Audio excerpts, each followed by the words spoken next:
پاکستان کے شیعہ حضرات اس ویڈیو کو آخر تک دیکھیے گا، پھر نتیجہ نکالیے گا کہ میں کیا کہنے کی کوشش کر رہا ہوں۔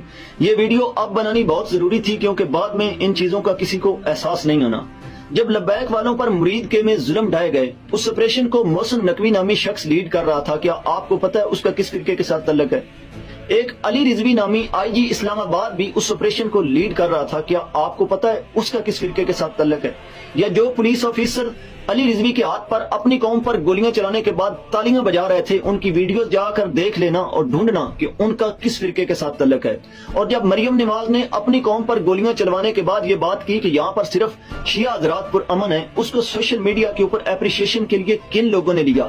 کیا ان کے زیادہ تر انفلوئنسر اسی طرح ہی اس وقت ظلم کے خلاف کھڑے ہوئے تھے جس طرح آج لبیک پارٹی کے تمام کارکنان ایران کے معاملے میں آپ کے ساتھ کھڑے ہوئے ہیں؟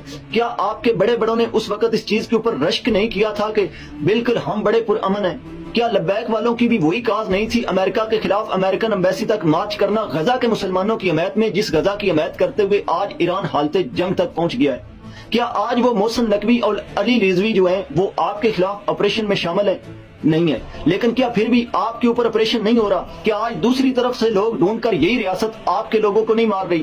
لیکن افسوس اس بات کا ہے کہ آج 35 لوگ آپ کے مار دیے گئے۔ اس جماعت کی مسجد بھی اور اس جماعت کے اس بزرگ کا مزار بھی آج بھی بند ہے، لیکن آج بھی آپ یہ احساس نہیں کر رہے کہ ہم اس ریاست سے پوچھیں کہ اسی امریکہ کے خلاف جب وہ لوگ احتجاج کے لیے نکلے تھے جن کو آپ نے اتنا ظلم کا نشانہ بنایا، ان کی مساجد کو آج تک کیوں بند کیا ہوا ہے؟ آج تک آپ محسن نقوی کا نام لے کر، علی رضوی کا نام لے کر اس کو یہ نہیں کہہ سکے کہ تم نے ہمارے فرقے کا لیبل استعمال کر کے ایک جماعت پر اتنا ظلم کیا اور ان کے اتنے لوگوں کی جان لی ہے۔ وہ تو ہمارے ساتھ ہمیشہ کھڑے رہے ہیں۔ کیا آپ نے سعد رضوی صاحب کا پچھلے حملے پر جو ایران کے اوپر ہوا ہے اس کے اوپر بیان سنا تھا؟ اس جماعت کی لیڈرشپ نے تو کبھی بھی حالت جنگ میں فرقہ وارانہ تصادم پھیلانے کی کوشش کی نہیں۔ پچھلی بار جب ایران پر حملہ ہوا تھا تو تب کیا کہا تھا سعد رضوی صاحب نے؟ وہ ویڈیو میں اس ویڈیو کے آخر میں لگا دوں گا۔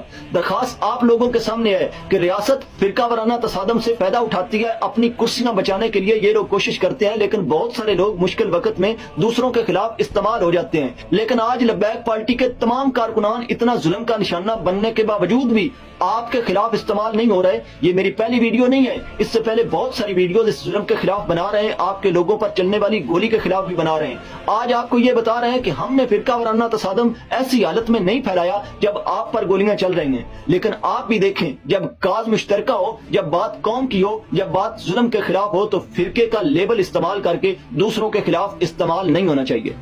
ایران والے میں جناب وہ شہید کرنے اسمانیوں پہ کوہ غم ٹوٹا تو کیا غم ہے، خون 100,000 انجم سے ہوتی ہے سار پیدا۔ وہ کہتے ہیں کہ ان کے سائنسدان شہید کر دیے ہیں۔